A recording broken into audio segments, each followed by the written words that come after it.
Buenos días, ¿cómo están? Vamos a dar la clase del día sábado 2 de mayo. En esta clase les quiero contar un poquito algunos conceptos sobre la soledad, sobre la culpa y sobre la autoestima. Bueno, bien, vamos a empezar hablando de la soledad. Primero vamos a hacer algunas distinciones y esas distinciones las quiero hacer en relación al aislamiento total, la diferencia entre la soledad y el aislamiento, y después también les quiero diferenciar la soledad del sentimiento de soledad, porque a veces el sentimiento de soledad se independiza de la soledad real y también nos sentimos solos aunque no estemos tan solos. Entonces, el primer tema que les quería decir un poquito es que nosotros los seres humanos, como todos lo sabemos, o la mayoría de nosotros lo sabemos, somos seres eminentemente sociales, somos seres que necesitamos el contacto con los otros seres humanos, tanto casi como una necesidad orgánica, o sea, como respirar o como comer, también necesitamos el contacto, un cierto grado de contacto. Por eso en estos tiempos la tecnología nos resuelve un poco, porque tenemos un contacto visual o porque tenemos un contacto auditivo, y eso ya es un grado de contacto que resuelve esa necesidad hasta un grado, ¿no es cierto? Hasta un cierto límite.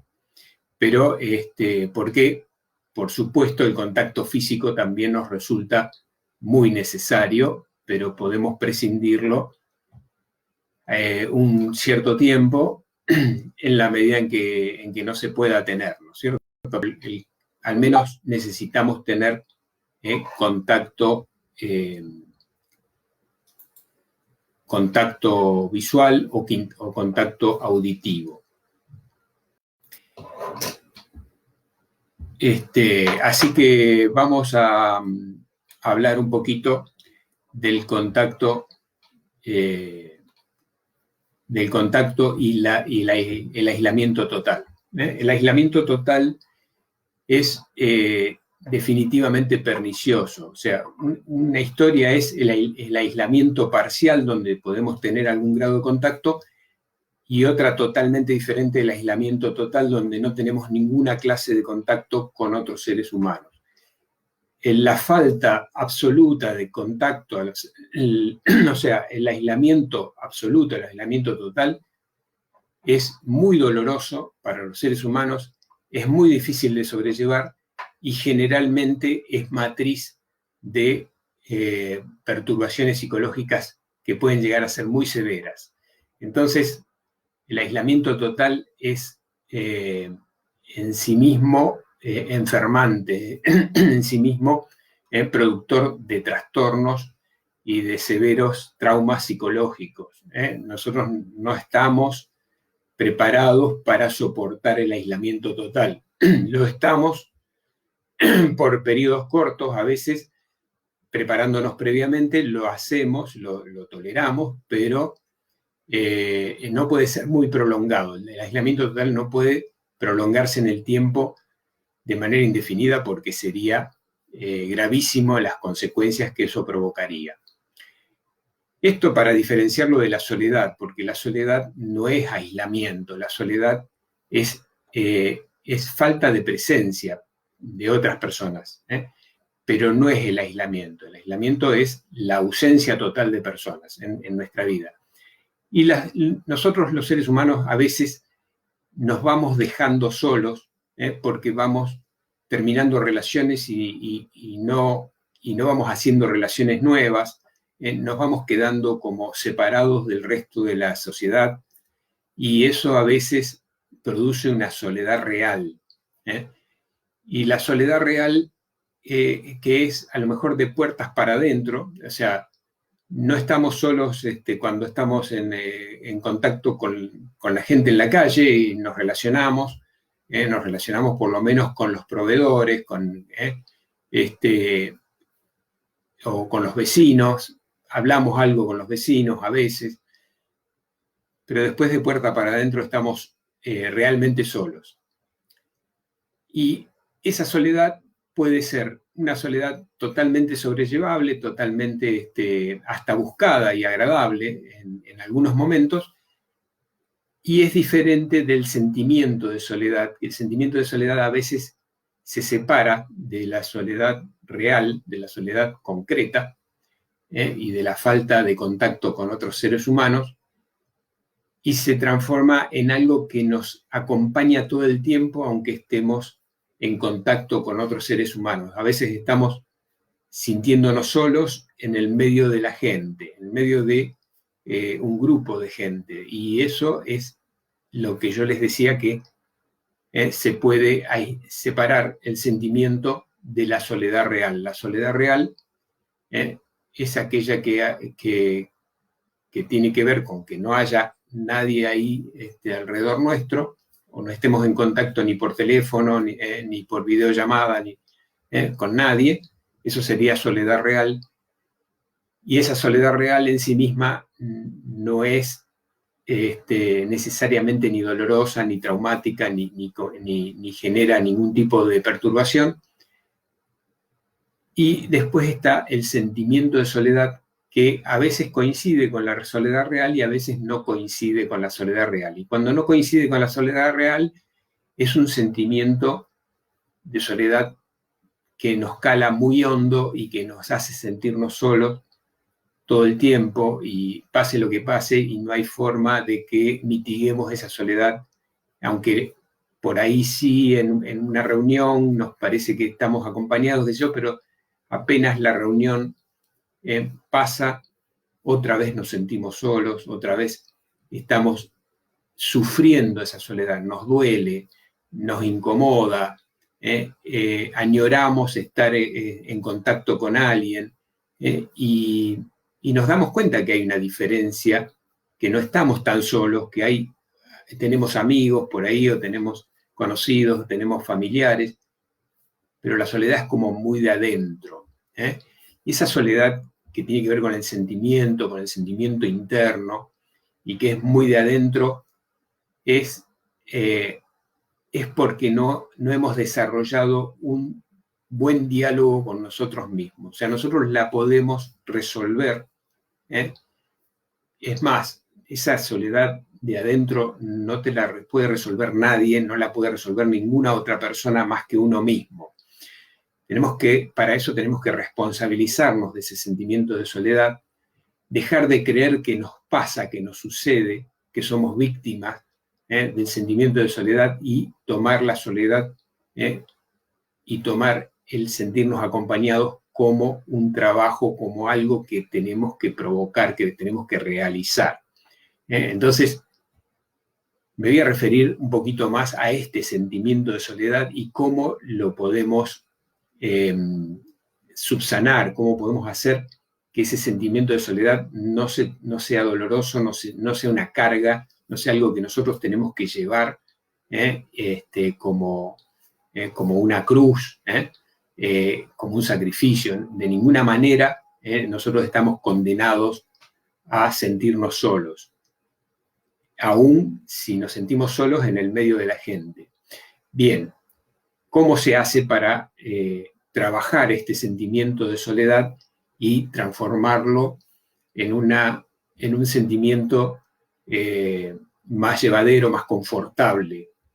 Lo que hay que hacer es tomar el diálogo interno. O sea, cuando nosotros aprendemos a hablar y aprendemos a pensar, que sería habla internalizada. O sea, el pensamiento es el habla subvocal, o sea, que no necesitamos exteriorizar, porque es como un habla con uno mismo. Por lo tanto, todos nosotros hablamos con nosotros mismos. O sea, cada uno de ustedes habla consigo mismo. Yo hablo conmigo mismo. El tema es que a veces esa habla internalizada no la tomamos en serio, no la tomamos como un diálogo conmigo mismo. No lo tomo como un diálogo conmigo mismo, sino simplemente como pensamiento. Y entonces, si lo tomo solamente como un pensamiento y que no me pertenece, que no es una comunicación conmigo, entonces estoy así como sintiéndome que estoy solo. Pero en realidad no estoy solo, estoy conmigo. O sea, yo puedo ser una buena compañía para mí. Yo puedo transformarme en alguien que se comunica conmigo y que tiene una relación conmigo. Entonces, el tema de usar el diálogo interior de una manera consciente, de una manera voluntaria, de una manera que yo la estoy dirigiendo, lo estoy dirigiendo a mi diálogo interior para hablarme y para pensar en cosas que yo me propongo, transforma ese diálogo interno en una manera de autoacompañarme. Entonces, esa forma de autoacompañarme resuelve el sentimiento de soledad, ese del que yo les hablaba, ese sentimiento interno, que es un sentimiento profundo, un sentimiento difícil de resolver, ¿no es cierto? Entonces, el habla interna tomado como una forma de hablar consigo mismo y llevado a cabo voluntariamente, puede modificar mi relación conmigo. Que a veces la relación con uno mismo no es una buena relación, porque hemos internalizado modos de relación que tuvieron con nosotros cuando éramos niños o a lo largo de la vida, y que esos modos de relación que hemos internalizado no son modos de relación que efectivamente sean saludables, sean valorativos. Entonces, nos estamos peleando a lo mejor con cosas que nos autocriticamos y no nos podemos aceptar.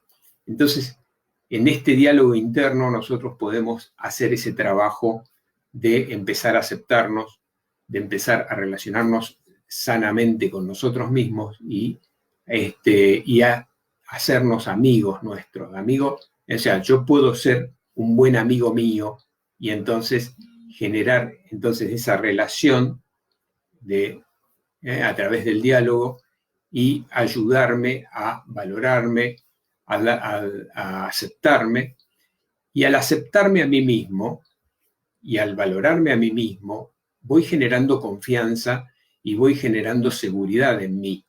Por lo tanto, eso me predispone mejor para hacer nuevas relaciones. O sea, yo voy a sentir que los demás me aceptan en la medida en que yo me puedo aceptar. Entonces, si yo voy resolviendo aquellas cosas que yo no acepto de mí y me voy reconciliando conmigo y me voy aceptando, y todo esto lo voy a lograr hacer con el diálogo interior.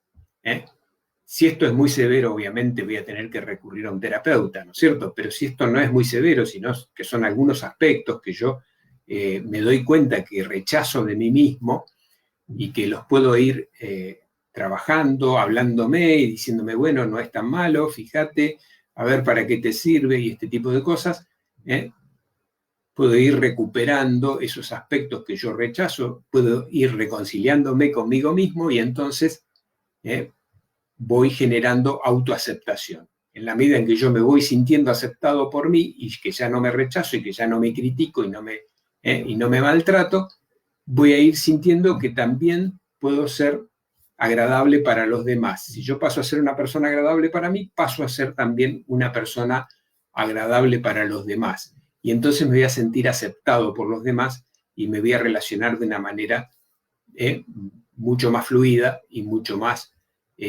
cordial y me voy a sentir confiado en que voy a caer bien y que no voy a ser rechazado por los demás. Entonces este sería el camino para ir resolviendo el sentimiento de soledad que a veces nos embarga y que no es ajustado, no es que estemos tan solos como nosotros nos sentimos, que nos sentimos más solos de lo que en realidad estamos. Y entonces el proceso empieza por acompañarnos por nosotros mismos y de ahí pasar a poder generar más vínculos sociales porque nos hemos podido aceptar. Ahora les quiero hablar del otro tema que tenía pensado para hoy, que es la culpa. La culpa es un gran tema en la vida de los seres humanos y vamos a tener que distinguir también acá la culpa por algo concreto que de la culpa como sentimiento de culpa.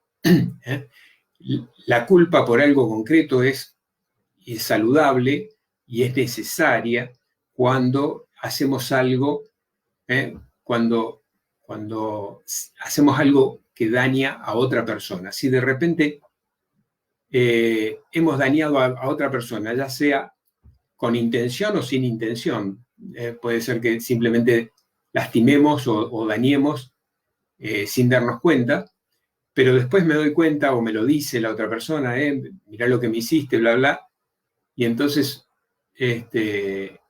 yo ahí me siento culpable. Entonces sentirse culpable en ese caso es un signo de salud, porque la culpa me va a ayudar a hacer algo para reparar el daño que hice, ya sea porque en un momento dado sentí hostilidad hacia alguien, por lo que sea, y le hice daño a propósito, con intención, o ya sea porque hice daño sin darme cuenta, porque no tuve en cuenta consecuencias de algunas acciones. Entonces, en ese caso, estamos hablando de una culpa justa, una culpa deseable, una culpa saludable, que va a ayudarnos a tomarnos el trabajo de reparar, y eso va a hacer que nosotros, si logramos reparar a la otra persona y la otra persona se siente reparada y resarcida, entonces nosotros nos vamos a sentir mucha mejor persona, vamos a sentirnos que somos personas honorables, personas responsables que podemos asumir las consecuencias de nuestros actos. Y eso es muy sanito. Pero también a veces tenemos sentimientos de culpa que no se ajustan a la realidad, a lo que realmente hemos hecho o hemos dejado de hacer, porque a veces dañamos por dejar de hacer, por omisión también, ¿no? Entonces, esos sentimientos de culpa que no se ajustan a lo que hicimos o dejamos de hacer, tienen algunas vertientes diferentes. Yo les voy a contar algunas que son las más comunes, o por lo menos las que a mí más me interesan comentarles hoy. Una de ellas es el haber pensado o el haber sentido deseos hostiles o deseos de dañar o pensamientos dañinos hacia alguien. A veces sentimos bronca y deseos de dañar a alguien con quien tenemos un vínculo cercano, una relación afectiva, puede ser mi madre, mi padre, mis hijos, mis hermanos, no sé, o mis amigos. Pero pensamos, no, ¿cómo voy a odiar a esta persona o cómo le voy a hacer daño a esta persona? Y no hicimos nada con esa bronca. En vez de expresarla, nos la guardamos, la ocultamos. Dijimos, no, esto no está bien, yo no debo sentir odio, yo debería sentir solamente amor hacia esta persona, entonces el odio no lo quiero sentir, no lo siento, lo reprimo, lo tapo, lo encanuto, lo guardo, pero el odio ese está, no lo hemos resuelto, porque las emociones solamente se resuelven por la vía de la acción. Tenemos que hacer algo para resolver una emoción. No la podemos resolver pensando o cancelándola o diciendo esto no está bien y listo. Cuando tengo una emoción, como el odio, como la bronca, yo tengo que poder hacer algo con eso para elaborarlo y para que esa energía que generó en mí lo que sentía, se vaya desapareciendo, que se vaya transformando en trabajo. ¿En trabajo de qué tipo? En trabajo físico. Nosotros resolvemos las emociones a través del trabajo físico. Entonces, tenemos que hacer algo físico, alguna acción física para que esa emoción desaparezca. Si no, va a quedar ahí, y si fue bronca, la bronca se va a transformar en resentimiento. Entonces, ese resentimiento no puede estar ahí y nada más, sino que va a seguir trabajando adentro nuestro. Ese resentimiento que está trabajando adentro nuestro está como interfiriendo en nuestra manera de sentir y en nuestra manera de vivir, hasta el punto en que, como nosotros dijimos que estaba muy mal sentir eso, nos empecemos a acusar, aunque no lo hagamos de manera consciente y a propósito, pero empezamos a sentir que, como yo no debería haber sentido eso, pero lo sentí ganas de hacerle daño, de lastimar a mi hijo, de lastimar a mi madre o a mi padre o a esas personas que yo amo, o a mi pareja, y entonces, y no lo hice, pero no lo trabajé, no le di una vía de elaboración, sino que me lo guardé, entonces sigue operando como algo, como si yo lo hubiera hecho, como si lo hubiera llevado a cabo. Y entonces, al operar de esa manera, empiezo a sentir culpa. Pero la culpa esta que siento de haber tenido deseos de hacerle daño a esta persona es una culpa encubridora, en realidad. Es una culpa que encubre el que yo tapé la bronca. Entonces está encubriendo a la bronca. Y nosotros tenemos que tener en cuenta que aquellas cosas que la tradición religiosa nos enseñó de que nosotros podíamos hacer daño con el pensamiento, no es real en las relaciones interpersonales. No hacemos daño con el pensamiento, ni hacemos daño con el sentimiento, con lo que sentimos. No somos responsables de lo que sentimos, solamente somos responsables de lo que hacemos con lo que sentimos. Entonces, no hemos hecho ningún daño y nos sentimos culpables. Entonces, esa es una culpa injusta, una culpa inadecuada. ¿Por qué? Porque nos vamos a estar castigando. Si nos sentimos culpables, nosotros nos vamos a estar castigando, nos vamos a transformar en jueces de nosotros mismos y vamos a estar, a lo mejor, sometiéndonos desmedidamente o simplemente no permitiéndonos disfrutar de la vida, porque la culpa es un sentimiento que opaca las alegrías y que opaca el disfrute de la vida y que es como que está siempre ahí molestando.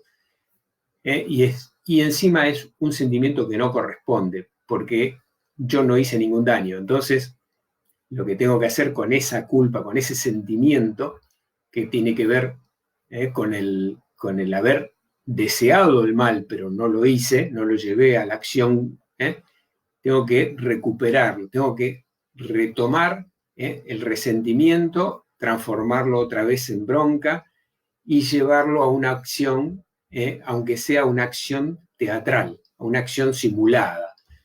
Yo puedo imaginarme, estando a solas, que tengo adelante a esa persona y que le digo la bronca que tengo porque me hiciste esto, me hiciste lo otro, me lastimaste, no me tuviste en cuenta, lo que sea, y de esa manera darle una vía de acción, inclusive si lo necesito porque es mucha la bronca, voy a agarrar un almohadón y le voy a pegar unas piñas, le voy a golpear, voy a descargar violencia sobre ese almohadón. El almohadón no le va a pasar nada, a lo sumo si se rompe, se romperá un almohadón, y no lo voy a hacer con la persona porque ya no tiene vigencia, fue una cosa vieja que ya pasó y que a lo mejor esa persona ni siquiera está allá, pero yo voy a resolver esa culpa. De esta manera, con esta acción simulada, voy a resolver la culpa, voy a volver a recuperar la paz y a no sentirme más culpable por aquello que ni siquiera hice, sino que solamente sentí. Y esto es un modo de resolver uno de los sentimientos de culpa que yo llamaría culpas injustas, o culpas inadecuadas. Pero también hay otros sentimientos de culpa generados por las relaciones, y es cuando estamos con personas que les gusta reprochar. Las personas que reprochan no permiten la reparación. El reproche llega tarde, es solamente una venganza. El reproche no resuelve. Lo que resuelve es el pedido de reparación. Eso sí resuelve. Me hiciste daño, a vos te duele, vos me querés reparar, ahí sí resuelve. Pero si no doy esa opción y directamente digo, no, porque vos sos esto, me hiciste tal cosa, y a vos no te importa, y qué sé yo, y ya lo estoy juzgando al otro, eso es un reproche. Llega en un momento inadecuado, lo único que genera en la otra persona es culpa e impotencia. La impotencia en algún momento se puede transformar en violencia, porque la violencia es impotencia. La violencia en las relaciones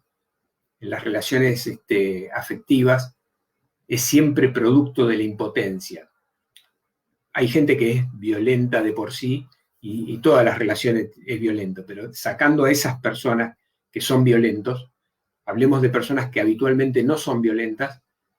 Esas personas que habitualmente no son violentas y en un momento se violentan y cometen un acto de violencia, suelen ser producto de la impotencia. Entonces, el reproche genera impotencia y genera culpa. Cuando nos damos cuenta de que nos han culpabilizado y que no nos dejaron reparar, nosotros nos sentimos culpables y nos sentimos como malos, como personas inadecuadas. Entonces, esa es una de las culpas injustas. Y entonces, en esos casos, cuando el otro nos reprocha, hay que decirle, bueno, dame una oportunidad para repararte y no me reproches. En vez de condenarme, dame la oportunidad para repararte y entonces, ¿cómo te puedo reparar? Busquemos el modo de que vos te sientas resarcido y entonces la relación se repara. Pero hay otra forma más de generar culpa en los demás, que es la manipulación. La manipulación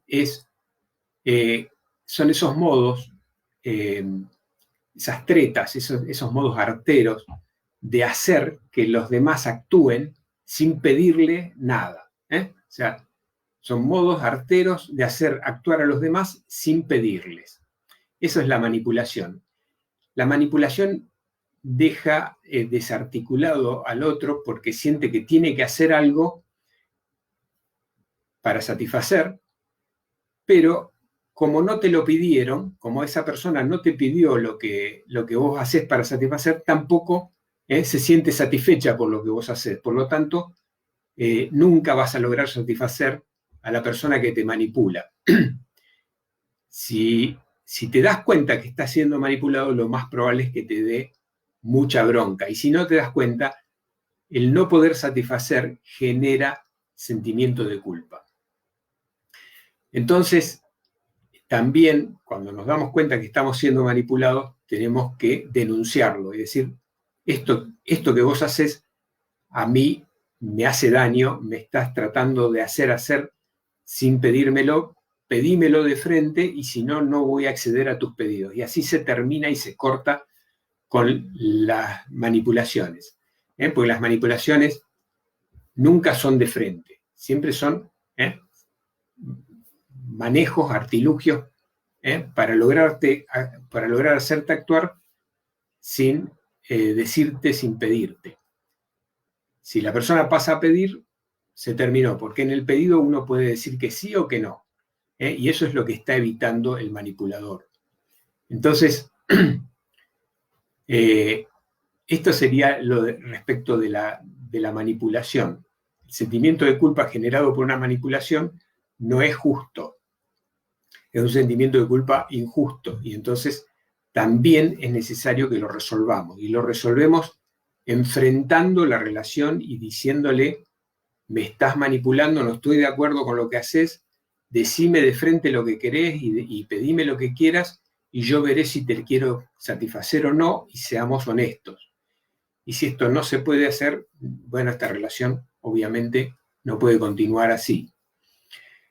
Entonces, el sentimiento de culpa se puede resolver, es necesario resolverlo y de acuerdo a cómo se generó ese sentimiento de culpa, tenemos distintas herramientas. Ahora que yo les he comentado, tienen distintas herramientas ustedes.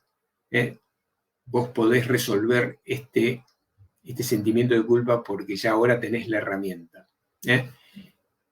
Si nosotros resolvemos el sentimiento de culpa injusto, recuperamos la alegría de vivir. Otra vez nos sentimos queribles, nos sentimos buenas personas, porque la culpa hace que nos sintamos malas personas y que nos sintamos inadecuados, y cuando resolvemos la culpa nos sentimos como liberados, nos sentimos nuevamente personas aceptables. Bien, y entonces ahora le quiero hablar de la autoestima. ¿Por qué? Porque tanto lo que yo les decía de la soledad como lo que les dije de la culpa son dos modos de socavar la autoestima. O sea, si nos sentimos solos de nosotros mismos, si nos sentimos inadecuados y no aceptables y no aceptados por nosotros mismos, tenemos la autoestima baja. Y si nos sentimos culpables, nuestra autoestima también está baja. Entonces ahora vamos a pasar a hablar de la autoestima, que sería el corolario de estos dos aspectos que yo les estuve comentando, ¿no es cierto? Entonces, ¿qué es la autoestima? Vamos a empezar a definir la autoestima, entonces, para poder hacer un cuentito acerca de la autoestima. La autoestima es aquello que de niños, cuando somos niñitos, tiene que ver con la estima ajena, o sea, con la estima de los adultos, con la estima de los padres, con la estima de los hermanos mayores, de los tíos, de los abuelos, la estima de los maestros. Al principio, entonces, cuando nosotros vamos siendo chiquititos y vamos creciendo, no tenemos una autoestima propia, tenemos una autoestima que es la internalización de las demostraciones de cariño y de estima y de amor que nos hacen los demás. Eso es mientras somos chicos. Pero a medida que vamos creciendo, vamos a ir desarrollando una verdadera autoestima, una autoestima que depende de nosotros. Bien, pero si hemos internalizado amor y estima ajena en buenas proporciones, es natural que después nosotros nos aceptemos y nos queramos a nosotros mismos.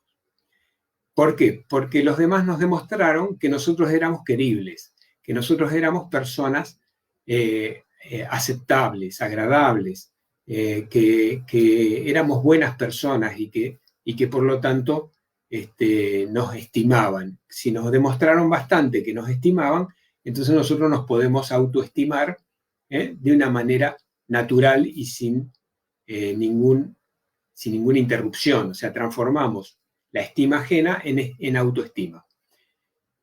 Y después somos nosotros los que alimentamos nuestra autoestima. Pero si, por lo que sea, no hemos recibido siempre estima externa, sino que hemos recibido también mucha denigración, mucha desaprobación, mucho maltrato, por ejemplo.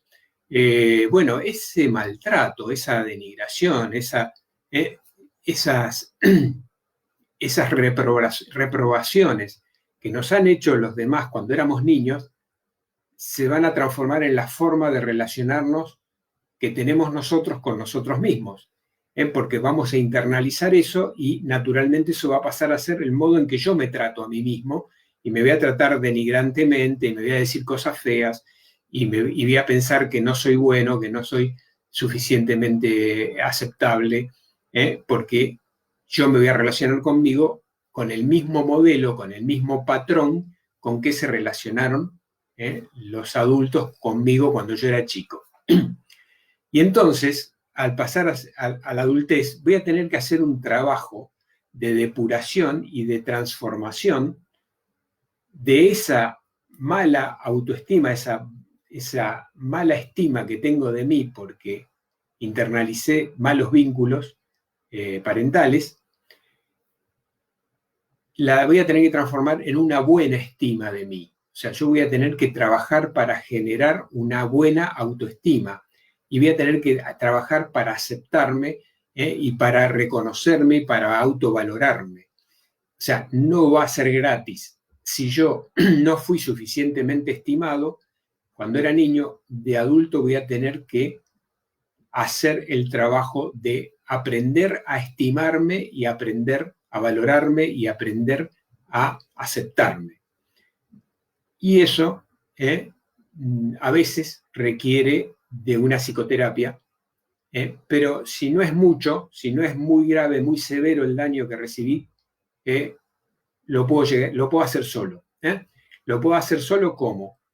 Haciendo, dirigiendo un trato hacia mí concreto y estimativo. O sea, un buen trato hacia mí, ocupándome de mi salud, ocupándome de mi placer, ocupándome de mi desarrollo como persona, con la voluntad, poniendo la voluntad a dirigir el trato hacia mí. ¿Por qué? ¿Esto por qué? Porque así como yo en otra ocasión les hablaba del amor y les decía que el amor hacia otras personas no es solamente un sentimiento, sino que el sentimiento viene después, que el sentimiento es producto de lo que invertimos en esa relación, para con uno mismo es exactamente igual. O sea, la autoestima no es un sentimiento. La autoestima puede producir un sentimiento, pero la autoestima es todo lo que hago de bueno, todo lo que hago de favorable, todo lo que hago para mi beneficio. O sea, todo lo que yo me ocupo de mi salud física, de mi salud psicológica, de mi bienestar, de producirme suficiente alegría, de producirme buenos momentos, de generarme placeres, de darme buenas relaciones con los demás. Eso es autoestima. O sea, la autoestima la tengo que construir y la tengo que alimentar toda la vida. Si yo me maltrato, si yo me estoy criticando, autocriticando, si yo me estoy autorrechazando, si yo no me puedo aceptar, obviamente mi autoestima va a ir decayendo, va a ir disminuyendo y por ahí a lo mejor viene alguien y me dice, no, pero vos sos un buen tipo, vos esto, vos lo otro, y me ayuda a subir un poco mi autoestima, pero después yo por cualquier cosa, viste, me digo cosas feas o me automaltrato y otra vez me la bajo, y el productor de eso soy yo. O sea, yo soy el dueño de la autoestima. No es que la autoestima de adulto depende de lo que me digan los demás. La autoestima de adulto depende de lo que yo me diga y de lo que yo me trate. Lo de los demás me va a influir, no es que no me va a influir, no es que yo voy a ser inmune a todo lo que me digan los demás, no. Simplemente voy a poder chequear, en la medida en que yo tenga una buena autoestima, voy a poder chequear si lo que me dicen los demás es atendible, cómo es atendible y cómo lo puedo resolver. Y entonces esta autoestima fuerte me va a permitir relacionarme bien y por lo tanto subsanar mi soledad, y me va a permitir ponderar claramente las relaciones que los demás tienen conmigo y no cargar con sentimientos de culpa que sean injustos. O sea, voy a poder tener una visión más clara de la realidad si tengo una autoestima bien alimentada, fuerte, que me produce alegría de vivir. Bien, más o menos esto es lo que yo les quería contar en esta charla. Y para las personas que quieran profundizar en los conocimientos de la psicología, les cuento que tenemos abierto la inscripción al curso online de recursos y de herramientas gestálticas.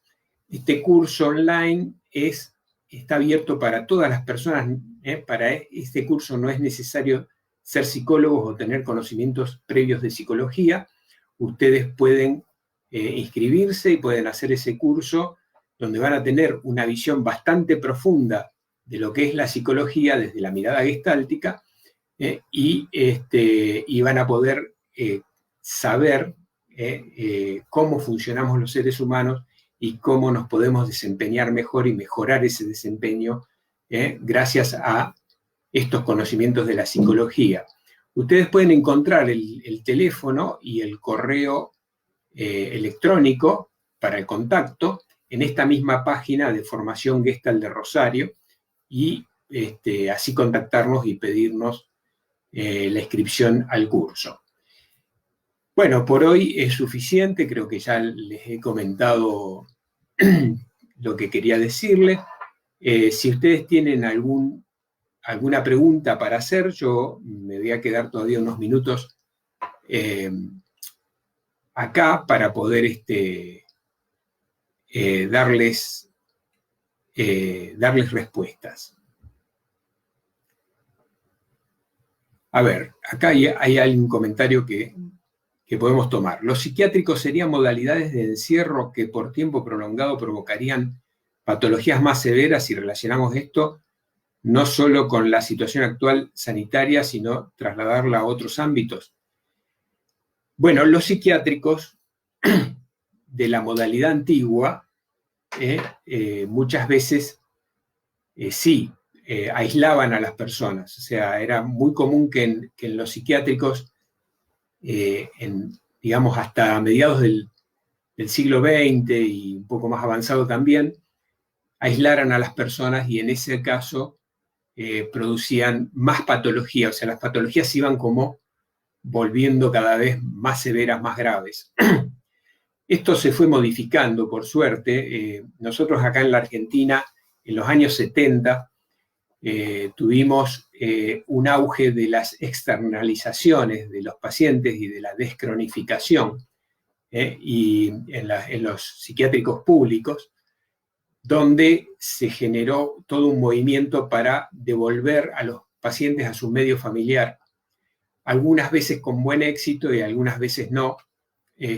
Muchas veces no fueron exitosas esas externalizaciones, pero fue una experiencia interesante porque en algunas ocasiones la familia recepcionó al paciente que estaba cronificado y lo pudo readaptar a la vida social. Hoy en día ya los psiquiátricos no tienen esa modalidad, ya no es, si la tuvieran sería una iatrogenia y una mala praxis. No pueden tener esa modalidad del aislamiento total del paciente. En realidad, el paciente está en contacto por lo menos con otros pacientes y con los médicos y psicólogos tratantes, ¿no es cierto? Y esto es también gracias a que las medicaciones, hay que reconocer que las medicaciones han progresado mucho, ya no son tan inhabilitantes como lo eran en el pasado. Hoy las medicaciones son mucho más adecuadas y traen menos efectos colaterales, y entonces los pacientes están en mejor uso de sus facultades, aún medicados, y también se les está otorgando en general el beneficio de la psicoterapia, y entonces el nivel de confort, de la calidad de vida del paciente psiquiátrico ya no es tan desastrosa como, aún en el medio público ya no es tan desastrosa y es más confortable. Entonces, ese aislamiento que vos, Flor, estás refiriendo, no es ya moneda corriente. Puede ser que ocurra en algún lado, no lo niego, pero sería un lugar iatrógeno, un lugar en el cual se han quedado en el pasado y están, o en realidad están maltratando a la gente a sabiendas, ¿no es cierto? O sea, ya la psiquiatría moderna no propone para nada ese trato. Todo lo contrario, inclusive en los psiquiátricos privados, de los psiquiátricos privados estoy seguro, no sé en los psiquiátricos públicos, en algunos creo que también, se hacen reuniones grupales de pacientes, con los pacientes que están más o menos con capacidad de motorizarse, como en la motilidad normal. Se hacen reuniones, se hacen grupos, se establecen actividades, y entonces ya el psiquiátrico no es esa institución siniestra en la cual el paciente estaba aislado de todo contacto. Así que creo que con eso te contesto. Antes sí era iatrogénico, ¿no?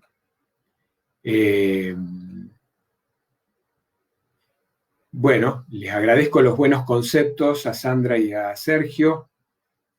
Me alegro que les haya gustado. No aparece más ninguna otra pregunta. Así que, si a ustedes les parece bien, daríamos por cerrada la charla de hoy.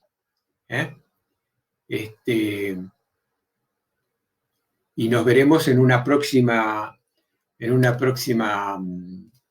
clase como esta, que yo la llamaría Open Class, clase abierta, para que todos podamos participar en la medida que tengamos alguna duda.